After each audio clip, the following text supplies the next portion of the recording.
Hello everyone, I'm Old Kojima again.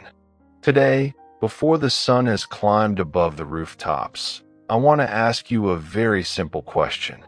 How did people in old Japan wake up before alarm clocks? Before phones? Before electric lights? Before a digital screen beside the pillow says 6 a.m.? Before a little machine shouts at you until you finally open one eye and promise yourself, just 5 more minutes. Imagine a street in Edo, the old city that became Tokyo more than 200 years ago. The sky is not black anymore, but it is not morning yet. A paper door moves with the breeze. Somewhere, a cook is thinking about the rice that must be prepared. A merchant is thinking about the shutters of his shop. A traveler is wondering how far he can walk before the next stop on the road. But no alarm is ringing in their rooms. So what woke them? Was it the sun? Was it the work waiting outside the door? Was it the sound of a bell traveling over the roofs of the city? Or was it something more complicated, something that we have almost forgotten in a world where every person carries a tiny clock in a pocket? Today, we are going to follow a morning through old Japan. We will listen to the bells that helped organize an enormous city.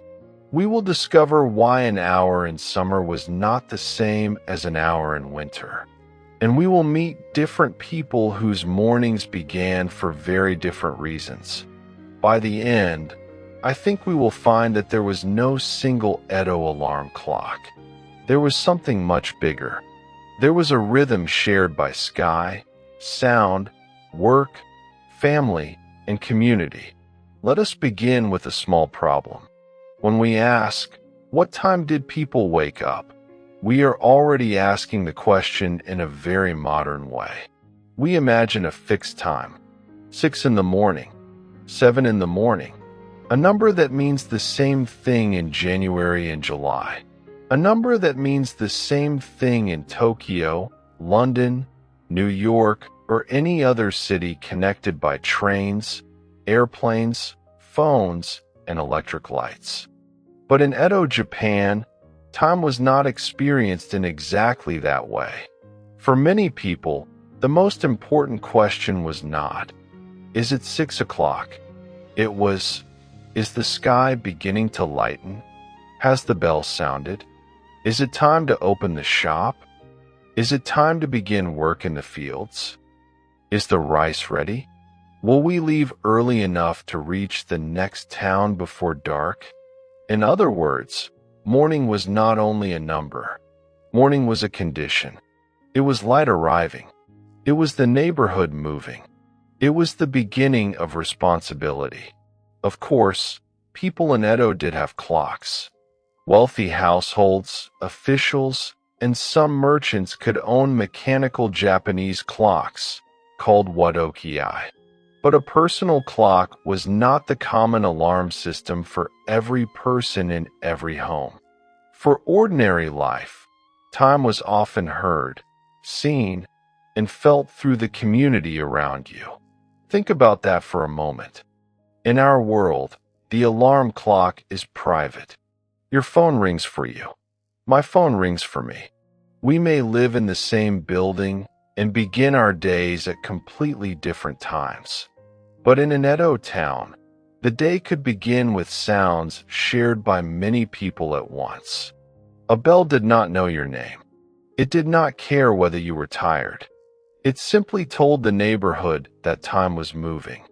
And still, a bell alone could not wake a whole world. A farmer had a different morning from a merchant. A temple worker had a different morning from a traveler. A mother caring for a child may have been awake long before any public signal. A laborer might rise in darkness because the day's work demanded it. So, today, we are not looking for one answer. We are looking for a morning system. Here is the first big surprise. In Edo, Japan, the length of an hour could change, not by a few seconds, by a meaningful amount over the course of the year. The time system used in the Edo period is often called the seasonal time system. Daylight, from dawn to dusk, was divided into 6 parts. Night, from dusk to dawn, was also divided into 6 parts. That made 12 time periods in the full day and night cycle. But summer daylight is longer than winter daylight. So if you divide a long summer day into 6 parts, each daytime part becomes longer. And if you divide a short winter day into 6 parts, each daytime part becomes shorter. The clock did not ignore the season. It changed with the season. For us, this can feel strange. We are trained to think that an hour is always 60 minutes. That is how trains run. That is how offices work. That is how appointments are made. But imagine a life shaped more closely by the sun. In summer, morning arrives early and daylight stretches far into the evening. Fields can be worked longer. Shops can stay active longer. Travelers can cover more road before night becomes dangerous. In winter, the sun arrives later and leaves earlier. The working day naturally becomes shorter, even if life itself remains difficult. The Japan Clock and Watch Association explains that Edo people lived around markers such as Akimatsu, roughly the dawn 6, and Kurei-matsu, the dusk 6. Shops could open around dawn and close around dusk. In summer, this meant longer days of activity. In winter, shorter ones. So if you ask, when did they wake up? The answer is not at exactly 6 a.m. A more honest answer is this. They woke in relation to a moving world. They woke in relation to light. They woke in relation to labor. They woke in relation to the season. Now, I want to be careful here. This does not mean every Edo person happily slept when it was dark and worked only when it was light. Human beings have always had duties, worries, babies, illness, travel, cooking, guards, fires, and emergencies. City life did not stop simply because the sun disappeared, but the basic structure of life was different. Without electric lights filling every home, darkness mattered more. Without a personal alarm in every bedroom, morning depended more on shared signals and daily obligation. And that brings us to the sound that traveled through the city. The hour bell. If the sun was the great clock in the sky, then the bell was the clock you could hear from the street.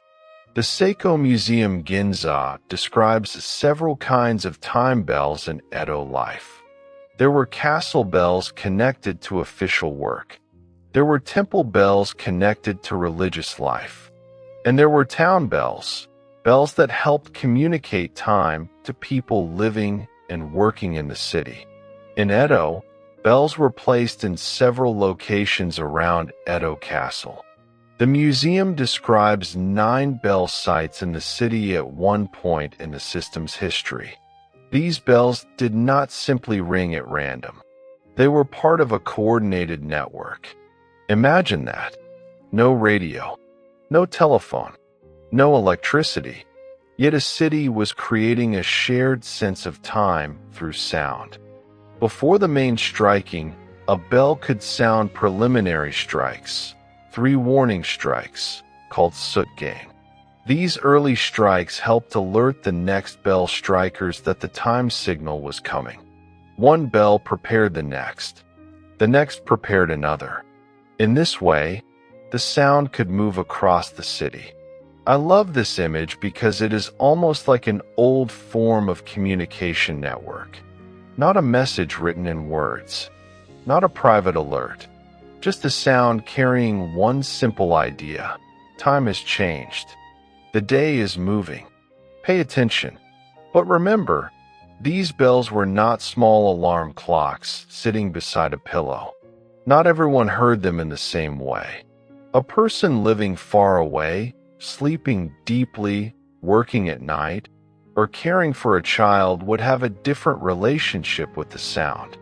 And still, the bells mattered. The Seiko Museum includes an Edo-period saying that can be translated roughly as, "The bell of Kikucho makes Edo sleep and wake." That is a beautiful line. Not, "The clock makes Edo sleep and wake." The bell does. A public sound, heard by many people, becomes part of the body of the city. Let us imagine a bell before dawn. A bell sounds. A merchant shifts under a quilt but does not rise yet. He knows there is still work before the shop opens. A temple worker is already awake, preparing for duties that follow a religious rhythm as well as a public one. A traveler in an inn hears the sound and calculates the road ahead. A farmer, far from Edo, may not hear the same city bell at all. But the farmer knows dawn by the sky, by the animals, by the needs of water and land, and perhaps by local community arrangements. The bell is important, but the bell is not the whole story. It is the opening note of a much larger morning. Let us meet four people, not real individuals whose exact mornings we can fully recover, but historically informed characters. They will help us see why "what time did people wake up" has more than one answer. First, the merchant. For a merchant household, morning could be disciplined. The shop had to open. Goods had to be arranged. The front needed sweeping. Money and records needed attention. Food had to be prepared before business began. The Seiko Museum notes that some merchant households valued early rising and strict schedules. There are examples of merchants requiring employees to follow opening and closing times. Timekeeping was part of order, reputation, and work. So when the bell sounded, the merchant did not simply think, "Morning." He may have thought, "The shop must be ready." That is a very different kind of alarm, not a sound beside the ear, a responsibility waiting outside the door. Now, the farmer.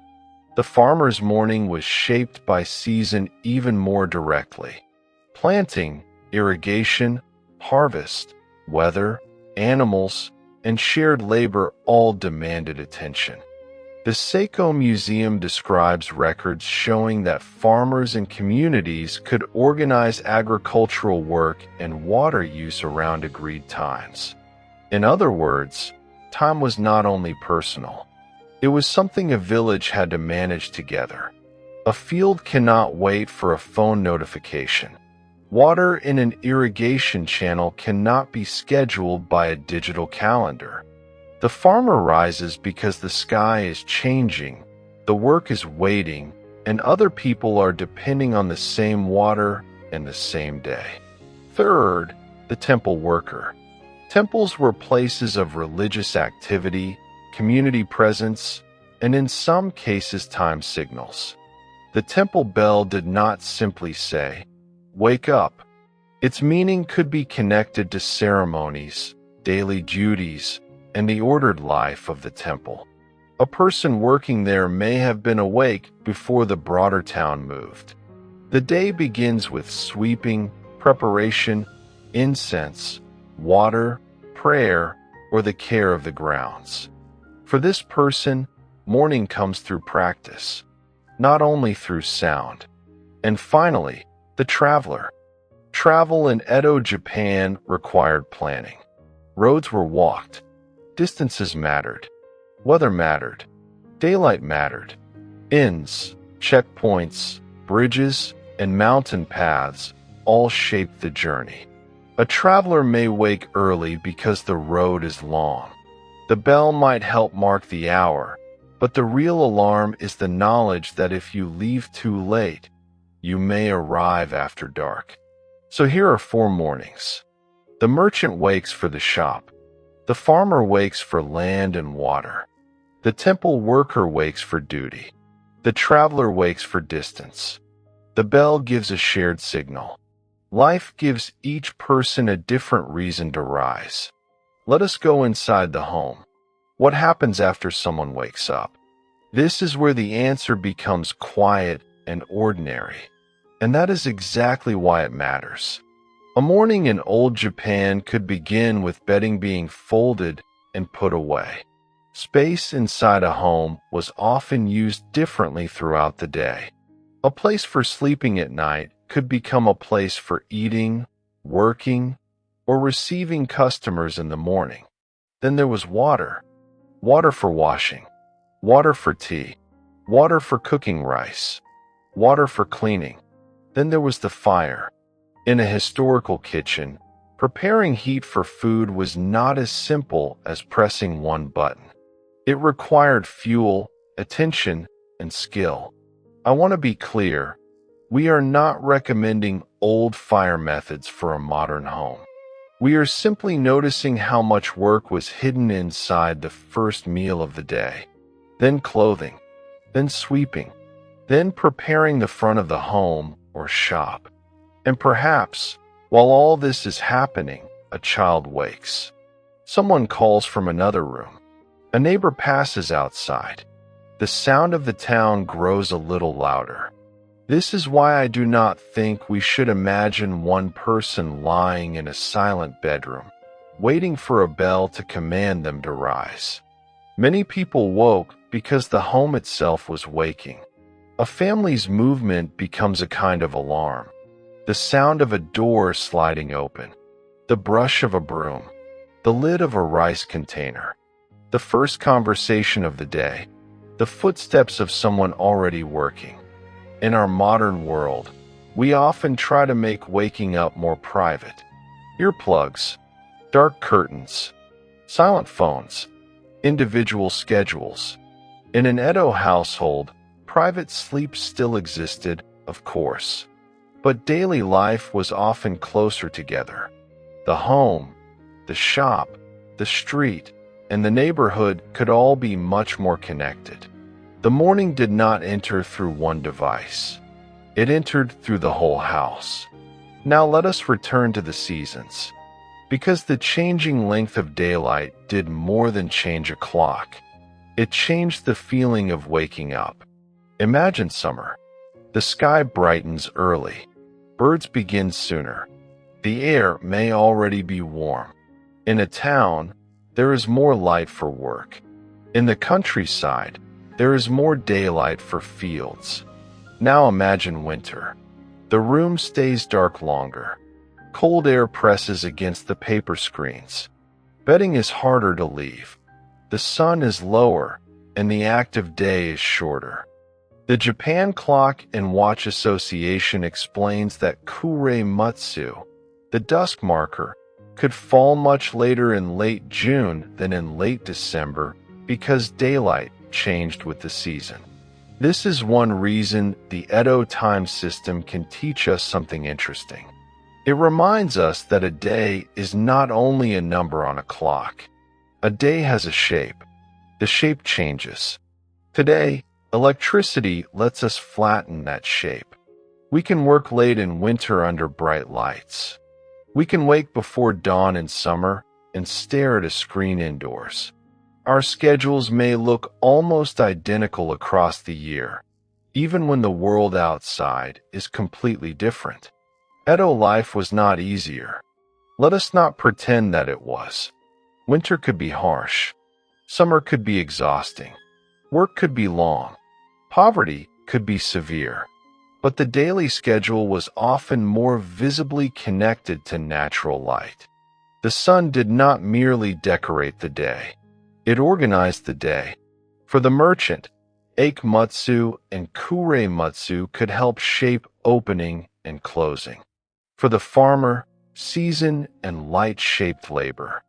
For the traveler, daylight shaped safety on the road. And for the household, dawn shaped the first chain of tasks that had to be completed before the day could truly begin. So perhaps we should not ask, what time did Edo people wake up? Perhaps we should ask, what kind of morning was waiting for them? We can now answer our original question a little more carefully. Did the bell wake people up? Yes, it could help. Our bells were important public signals. They helped people share a sense of time across a city. Their sound became part of everyday life. And in Edo, the bell network was carefully organized. But did one bell wake every person in the same way? No. Some people may have heard it clearly. Some may have heard it faintly. Some may already have been awake. Some may have lived too far away. Some may have followed local rhythms more than city signals. And many people rose not because a bell was beautiful or because a clock was precise, but because work was unavoidable. This is important because history can become too neat if we are not careful. It is tempting to say, the Japanese used bells as alarm clocks. That is simple. It is memorable. It fits in one sentence. But the fuller truth is more interesting. Edo people lived inside a time system shared by community. Bells helped announce time. Daylight helped reveal time. Work gave time a purpose. Families and neighbors created the sounds of morning. And the season changed the length of the day itself. The alarm was not one thing. It was a conversation. A conversation between sky, bell, work, and community.